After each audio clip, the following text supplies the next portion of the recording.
Hello SCC Youth, bagaimana kabar kalian semua? Tetap sehat dan jaga kesehatan ya. Aku ini cuma mau ngingetin bahwa setiap Sabtu jam 7 malam kita ada ibadah. Jadi stay tune ya guys. Dan jika kalian rindu untuk memberi persembahan, bisa transfer ke rekening berikut 7880 5353 01 atas nama Iwan Susanto. Nah guys, aku cuma mau ngingetin nih untuk jaga kesehatan dan jangan berpergian kalau tidak perlu ya. Stay safe guys.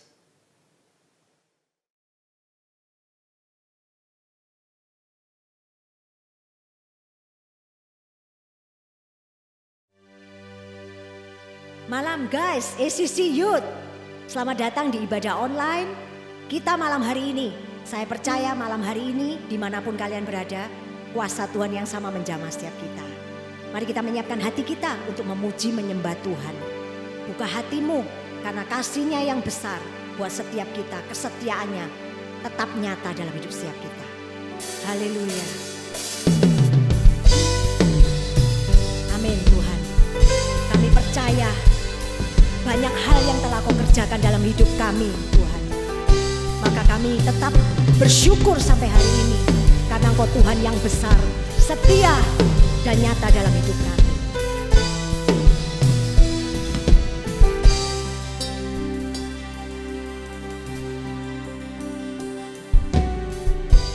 Banyak yang Kau perbuat di dalam hidupku, rancangan indahmu terjadi di hidupku. Bapa yang mengerti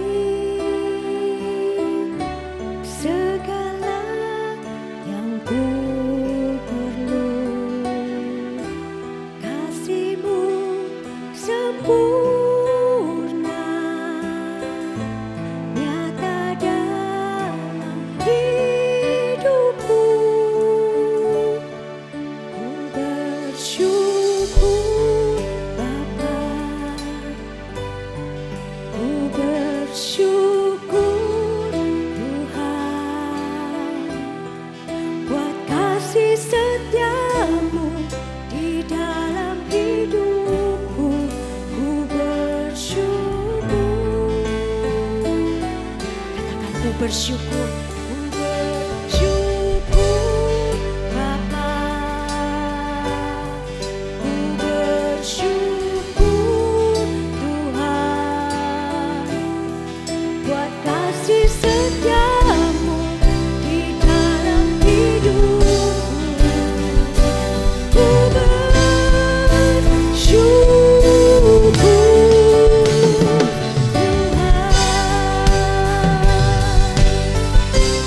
Kami membawa korban ucapan syukur kami malam hari ini Tuhan, karena Engkau baik.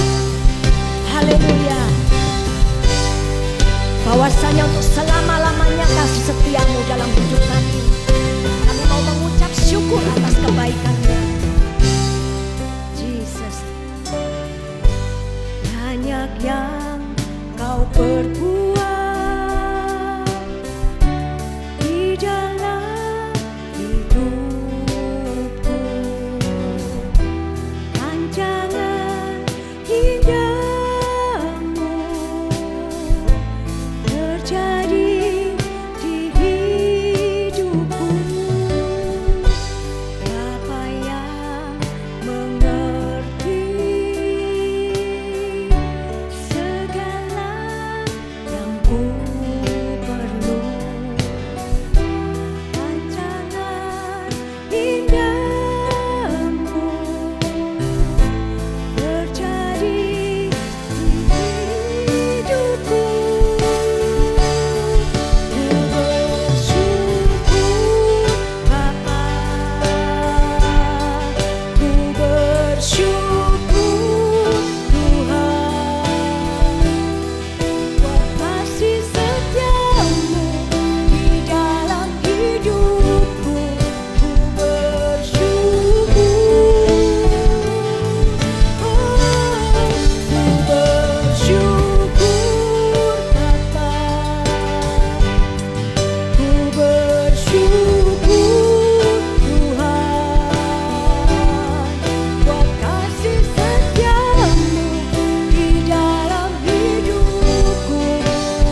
Kaulah Tuhan, Kaulah Yesus, Kaulah Tuhan, harapan hidupku. Ku bersyukur Bapa, ku bersyukur Tuhan, buat kasih setiamu di dalam hidupku. Ku bersyukur. Mari naikkan ucapan syukurmu. Ku bersyukur Bapa, ku bersyukur Tuhan, buat kasih setiamu di dalam hidupku. Ku bersyukur, ku bersyukur Bapa, ku bersyukur Tuhan,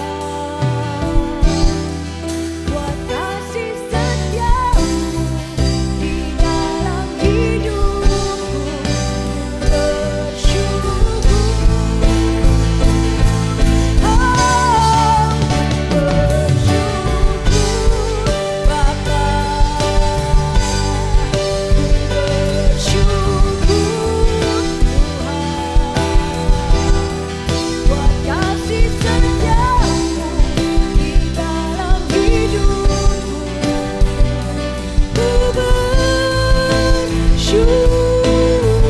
ku bersyukur, ku bersyukur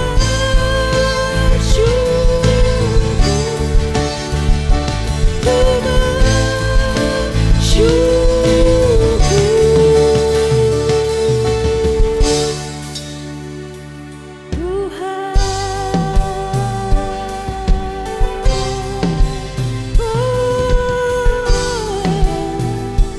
Haleluya, kasih setiamu nyata Tuhan, kasih setiamu selalu nyata. Haleluya, haleluya, kesetiaanmu nyata.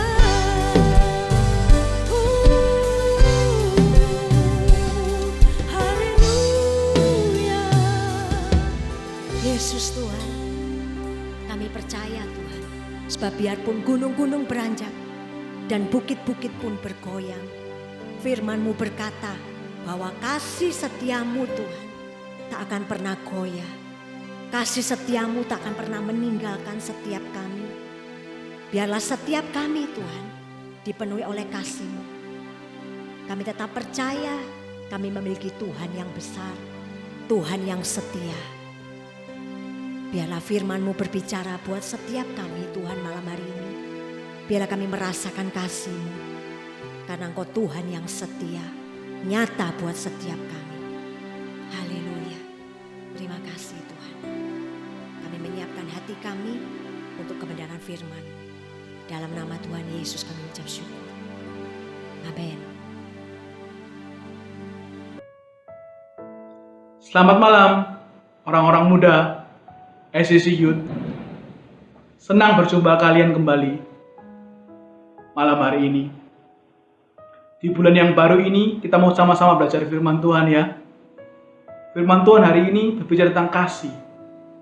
Love never fail. Kasih yang tidak pernah gagal. Sebelum kita masuk ke dalam firman Tuhan, mari kita sama-sama baca dalam Yohanes 15 ayat 13 dan 14. Saya bacakan ya. Yohanes 15 ayat 13, tidak ada kasih yang lebih besar daripada kasih seseorang yang memberikan nyawanya untuk sahabat-sahabatnya. Dan 14, kamu adalah sahabatku jikalau kamu berbuat apa yang kuperintahkan kepadamu. Sekali lagi, ayat 13, tidak ada kasih yang lebih besar daripada kasih seseorang yang memberikan nyawanya untuk sahabat-sahabatnya. Kamu adalah sahabatku, jikalau kamu berbuat apa yang kuperintahkan kepadamu. Firman Tuhan sudah jelas mengatakan kepada kita ya, bahwa kita adalah sahabat-sahabat Tuhan. Dan tidak ada kasih yang lebih besar daripada kasih seseorang yang memberikan nyawanya kepada sahabat-sahabatnya. Definisi kasih seperti itu, saudara. Kasih yang terbesar adalah kasih yang mau berkorban. Kasih yang tidak pernah gagal adalah kasih yang mau berkorban. Kasih yang mengampuni, kasih yang memaafkan kesalahan orang itu. Seberapapun besar kesalahan orang itu, kasih itu sanggup mengampuni. Kasih Yesus dalam hidup kita mau mengampuni seberapapun besar kesalahan yang kita perbuat. Kasih Tuhan kita yang tidak pernah gagal itu mau mengampuni kesalahan kita. Tuhan sudah mati di atas kayu salib untuk mengampuni setiap dosa dan kesalahan kita. Semua orang pasti merindukan apa yang namanya kasih. Dan semua orang pengen tahu kasih yang sejati itu seperti apa. Kasih yang tidak pernah gagal. Dan semua orang mencari itu semua. Kita tidak usah bingung-bingung mencari lagi saat ini. Tuhan Yesus sudah memberikan kepada kita kasih. Kasih yang tidak pernah gagal. Kasih yang tidak pernah mengecewakan hidup kita. Kasih yang selalu setia kepada kita. Tuhan sudah menunjukkan buktinya waktu dia mati di atas kayu salib. Mengampuni hidup kita. Kalau kita bicara tentang kasih, tidak bisa terlepas dari yang namanya pengampunan. Kasih sama dengan pengampunan. Love sama dengan forgiveness. Kalau kamu bilang mengasihi seseorang, berarti kamu juga bersedia mengampuni orang itu. Seberapapun jahat orang itu, seberapapun besar kesalahan orang itu dalam kehidupanmu, yang sudah membuat kamu kecewa, membuat kamu takut, membuat kamu marah, membuat kamu tak enak, kamu harus belajar mengampuni. Karena Tuhan sudah memberikan kita teladan seperti itu. Kasih yang tidak pernah gagal adalah kasih yang mau mengampuni. Waktu Tuhan Yesus mengampuni kita, menerima kita dalam keadaan yang berdosa di atas kayu salib, Dia menunjukkan pengampunan atas dosa-dosa kita. Waktu kita diampuni, kita disucikan, kita dibersihkan dari dosa. Kita itu menerima satu kehidupan yang baru. Kita menerima satu kesempatan yang baru untuk kita hidup berubah. Jangan pernah kita mau sia-siakan kesempatan untuk kita berubah itu. Karena kasih dan pengampunan itu membawa kepada satu perubahan. Kalau kamu ingin hidupmu berubah, kamu ingin hidup keluargamu mengalami perubahan, kamu ingin mengalami satu perubahan dalam kehidupan, keadaan ekonomi, keadaan sekolah, atau keadaanmu sendiri, kamu harus memiliki kasih dalam kehidupanmu. Kamu harus memiliki pengampunan dalam kehidupanmu. Karena siapa tahu masalah yang kamu hadapi saat ini, masalah dalam keluarga, masalah dalam hubunganmu dengan orang tua, hubunganmu dengan saudara, hubunganmu dengan teman-teman yang bermasalah mungkin, itu disebabkan karena kita tidak mempunyai kasih. Kasih untuk mengampuni kesalahan orang yang sudah berbuat salah sama kita. Kita menyimpan rasa pahit, rasa kecewa, rasa benci kepada orang itu. Sehingga itu mendatangkan bukan lagi berkat, tapi kutuk dalam kehidupan kita. Saya mau bicara sedikit sharing tentang apa yang sudah tertulis di dalam Alkitab. Kehidupan seseorang, kehidupan beberapa orang tepatnya, saya mau cerita 2 orang di dalam Alkitab yang mengalami kasih yang tidak pernah gagal dalam kehidupannya. Dan dia menerima pengampunan itu. Orang yang pertama adalah Thomas. Thomas adalah murid Kristus.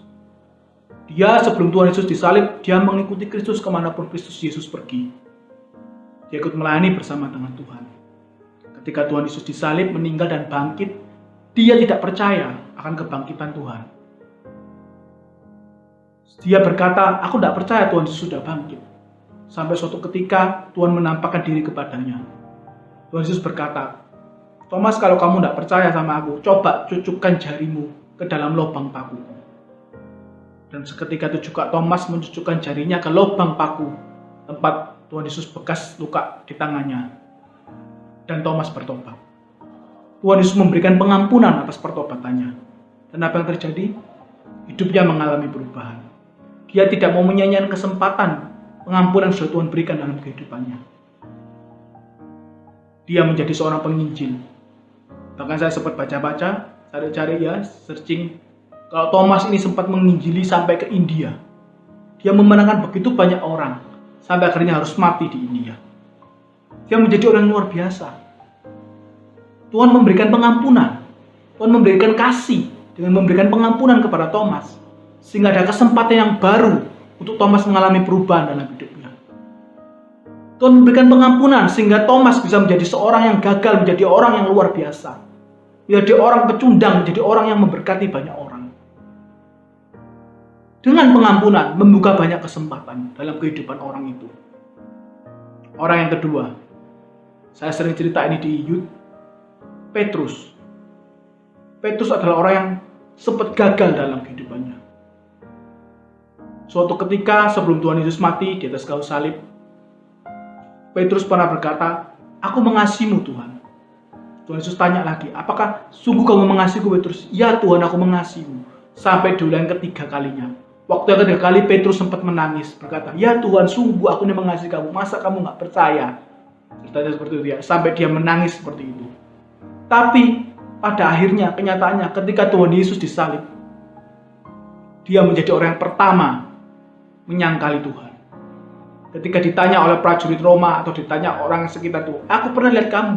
Kamu ini orang yang sering ikuti orang yang itu Tuhan Yesus kan yang disalib itu. Kamu ini termasuk gerombolannya. Kamu juga layak nih dihukum mati." Dia berkata apa yang Petrus katakan? "Tidak, aku tidak kenal orang itu. Aku tidak pernah kumpul dengan Yesus itu." Dia malah menghindar. Apakah itu sikap seorang yang mengasihi seseorang? Dia nggak berani mati demi orang yang dikasihinya. Dia pengecut. Dia orang gagal dalam hidupnya. Ketika itu dia menyangkal Tuhan seperti itu, tiba-tiba ayam berkokok 3 kali. Dia teringat bahwa Yesus pernah berkata, "Sebelum ayam berkokok 3 kali, kamu telah menyangkali aku juga 3 kali." Bayangkan saudara. Petrus orang berkumpul dengan Tuhan selama ini, dia bisa gagal dalam kehidupannya. Dia menjadi seorang penyangkal Yesus yang pertama kali. Dia tidak mempercayai Tuhan. Dia tidak mau dicap sebagai gerombolannya Tuhan. Ketika dia mendengar teringat akan firman Tuhan seperti itu, Tuhan pernah berkata dalam hidupnya, dia langsung minta ampun. Dia bertobat hari itu, dan saya percaya ketika Tuhan Yesus mati di atas salib juga Tuhan Yesus turut menebus Petrus juga. Kesalahan Petrus akan penyangkalannya itu ditebus oleh Tuhan kita.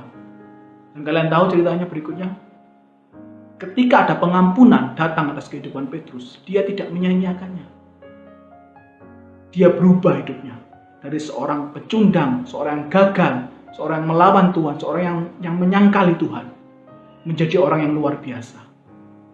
Dalam satu kesempatan dia berkhotbah, 3.000 orang bertobat. Bayangkan. Dalam satu kesempatan juga, bayangannya lewat. Orang yang terkena bayangan Petrus sembuh dari penyakitnya. Ketika dia bertemu seorang yang lumpuh, dia berkata, "Emas dan perak tidak aku punya, tapi apa yang aku punya, dalam nama Tuhan Yesus, bangkit dan berjalanlah." Petrus melakukan seperti itu. Hal yang luar biasa. Orang yang gagal menjadi luar biasa karena ada kasih, ada pengampunan atas orang itu. Bahkan yang luar biasa, Petrus meninggal juga sama seperti Yesus di atas kayu salib. Sama seperti Tuhannya. Dia rela mati, martir demi Tuhannya. Orang yang tidak pernah mengecewakan Tuhan pada akhirnya. Mungkin pertama dia mengecewakan Tuhan. Tapi ketika dia bertobat, minta ampun, pengampunan datang, kasih yang tanpa syarat, kasih yang tidak pernah gagal, love yang never fail itu, datang atas hidupnya. Dia mengalami satu perubahan drastis. Dan dia menjadi seorang yang luar biasa, dan menjadi orang yang menggenapi rencana Tuhan dalam kehidupannya. Banyak orang yang bertobat melalui pelayanan Petrus. Jadi, rekan-rekan youth sekalian, orang-orang muda SCC, coba kalian renungkan dari 2 cerita ini. Apa beda Petrus, Thomas dengan kita? Saya rasa nggak ada. Mereka sama-sama menerima anugerah keselamatan itu. Ketika Yesus mati di atas kayu salib, dia mati untuk kita semua. Dari generasi ke generasi, pengampunannya itu mengalir. Termasuk juga ke dalam kehidupan kita. Ketika kasih Tuhan itu turun atas hidup kita, pengampunan Tuhan turun atas hidup kita, jangan pernah kamu menyanyiakan kehidupan ini. Jangan pernah kamu mengulangi kesalahan-kesalahan yang sudah pernah kamu lakukan di masa lalu waktu kamu belum bertobat. Kalau kamu mengaku sudah mengenal Tuhan, sudah ngikut dengan Tuhan, jangan lagi pernah melakukan hal-hal yang dosa lagi dalam hidupmu. Jangan pernah melakukan hal-hal yang salah lagi dalam hidupmu. Belajarlah bertobat dengan sungguh-sungguh. Belajarlah mengikut Tuhan itu sungguh-sungguh, jangan setengah-setengah. Petrus dan Thomas ketika mendapat kesempatan kedua, dia nggak pernah hidupnya setengah-setengah. Dia langsung radikal, langsung sungguh-sungguh dalam Tuhan. Dia mengerjakan apa yang menjadi keinginan Tuhannya dengan sungguh-sungguh. Hidupnya bukan lagi menjadi miliknya, tapi hidupnya adalah milik Tuhan. Sampai dia meninggal, itu karena untuk Tuhannya juga. Bagaimana dengan kita orang-orang muda yang masih penuh dengan tenaga, masih penuh dengan cita-cita, umur kita masih panjang, kita punya banyak kesempatan. Kita sudah mengenal Tuhan sejak masa muda kita. Jangan menyanyikan kesempatan. Banyak orang yang mengenal Tuhan dan bertobat waktu usianya sudah tua. Udah 60 tahun, bahkan yang parah sudah di atas ranjang kamar sakit baru bertobat. Bisa apa? Setelah, ya Tuhan aku menerima pengampunanmu. Habis itu Tuhan mengampuni dia, meninggal langsung masuk surga. Belum sempat melakukan apa-apa. Beruntunglah kita orang-orang muda. Kita sudah mengenal Tuhan sejak masa muda kita. Kita masih punya banyak kesempatan untuk melayani Tuhan dan mengerjakan rencana Tuhan dalam hidup kita. Jadi teman-teman muda, orang-orang youth di SCC, kalau hari-hari ini hidup kita semua mungkin tidak semakin mudah ya, tapi tambah semakin sulit ya karena dengan adanya suasana virus seperti ini. Jangan pernah menyerah. Hiduplah berubah dalam kehidupanmu. Gara-gara tidak bisa rutin ke gereja, akhirnya kamu malas-malasan lagi di rumah. Enggak, jangan seperti itu. Justru ketika nggak ada gereja mungkin rutin tiap minggu harus kamu datengin. Kamu punya banyak waktu di rumah. Carilah Tuhan lebih banyak lagi orang-orang muda. Karena percayalah, kalau engkau mencari Tuhan di waktu mudamu, engkau tidak akan pernah menyesal. Masa depanmu pasti akan luar biasa. Jadi saya berharap dari cerita ini, dari cerita sharing saya malam hari ini, kita bisa belajar bahwa love never fail. Kasih yang Tuhan berikan buat hidup kita itu tidak pernah gagal. Dengan adanya kasih, ada pengampunan. Dengan adanya pengampunan, kita mempunyai kesempatan untuk berbuat baik, untuk berbuat yang maksimal untuk Tuhan kita. Layani Tuhan dengan apa yang kau punya saat ini. Kita sudah berusaha maksimum untuk memberikan yang terbaik bagi anak-anak youth di tempat ini. Tapi tidak akan bisa hasilnya baik kalau dari kalian tidak ada inisiatif untuk mau untuk maju. Mentor-mentor di sini mendorong kalian untuk maju. Tapi yang didorong nggak mau, ya nggak maju-maju. Pernah lihat orang mendorong beton ya? Kalau betonnya tidak digerakkan oleh kekuatan yang besar tidak bisa jalan. Kalian jangan jadi beton itu. Kita dorong tapi kalian berhenti tidak mau maju. Jangan. Berlarilah. Karena ini kesempatan kalian untuk maju bersama dengan Tuhan. Saya dengar banyak cerita diajak pertemuan susah, diajak mentoring di telepon susah juga. Saya sedih kalau mendengar seperti itu. Kenapa? Itu hal yang mudah sebenarnya. Tinggal ngangkat telepon aja nggak mau. Bagi saya itu hal yang aneh gitu loh. Tinggal ngangkat telepon aja padahal. Ngangkat telepon untuk dengerin sharing satu dengan yang lainnya, tidak perlu keluar rumah. Itu hal yang mudah sepertinya. Lakukanlah itu dengan setia. Karena itu semua demi kebaikanmu. Saya percaya orang-orang muda hidup di sini pasti akan mengalami satu perubahan yang lebih besar lagi. Ayo, jemaat orang-orang muda, anak-anak youth. Jangan pernah menyerahkan kesempatan yang Tuhan sudah berikan dalam kehidupanmu. Kalau Tuhan sudah mengampuni kehidupanmu, Tuhan sudah memberikan kasih-Nya dalam kehidupanmu, berubahlah. Sama seperti Thomas, sama seperti Petrus sudah mengalami perubahan. Dia tahu bahwa hidupnya diberi kesempatan kedua oleh Tuhan untuk berubah. Dia tidak mau menyanyiakannya. Ini saatnya untuk kalian. Udah diberi kesempatan sama Tuhan untuk berubah, untuk menerima pengampunan. Mari, maju dalam kehidupan rohani kalian. Jadilah orang muda yang penuh semangat. Yang pikirannya, fokus hidupnya, itu untuk menyenangkan Tuhan. bukan untuk mencari kesenangan diri sendiri. Jadilah seperti itu. Maka kalian akan menerima hal-hal yang luar biasa dari Tuhan. Amin.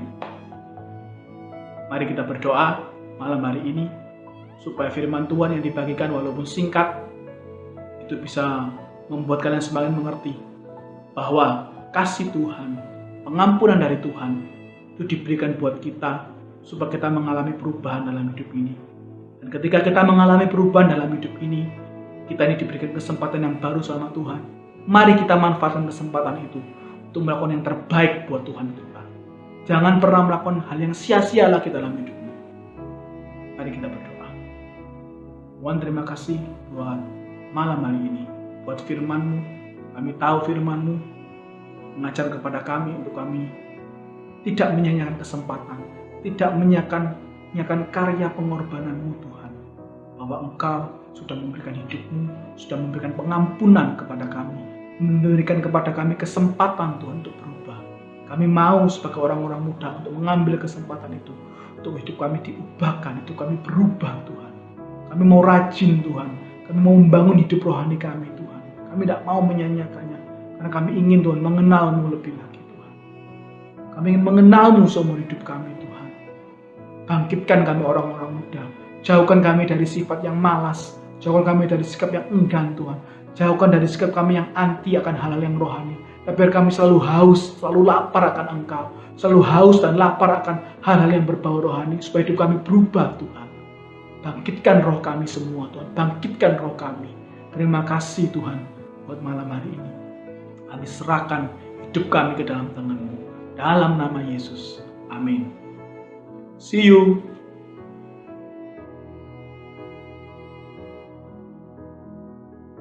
Guys, engkau telah mendengarkan firman Tuhan pada hari ini. Ini saatnya untuk kita menerima berkat ya daripada Tuhan, ya, sehingga berkat Tuhan itu akan selalu membuat hidupmu jadi baru dan baru dan baru. Mari angkat tanganmu dan terimalah berkat ini.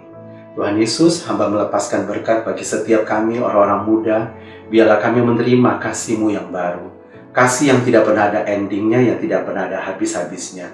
Kasih yang terus melimpah ruah, yang terus ada bagi setiap kami orang-orang muda.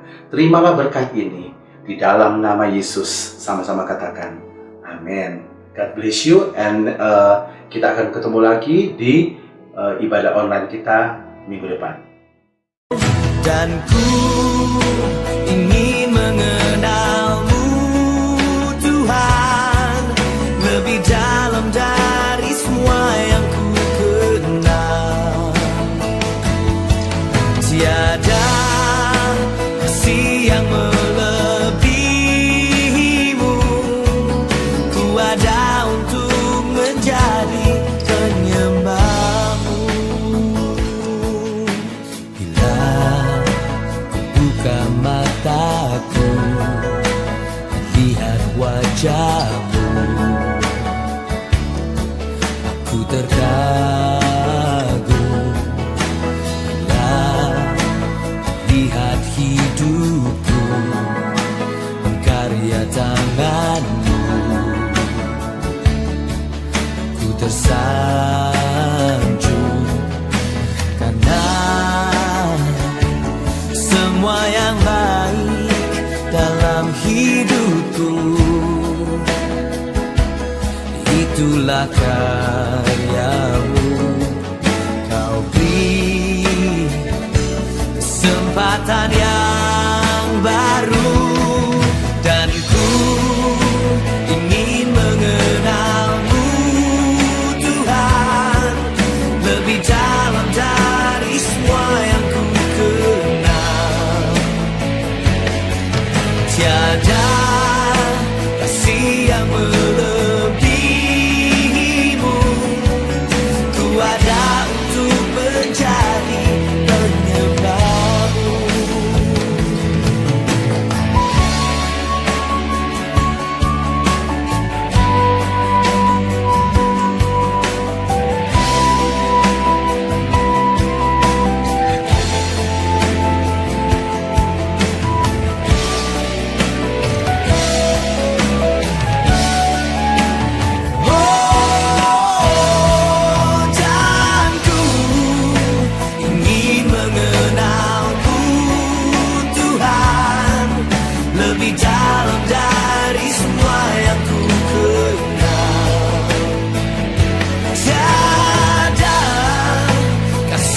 yang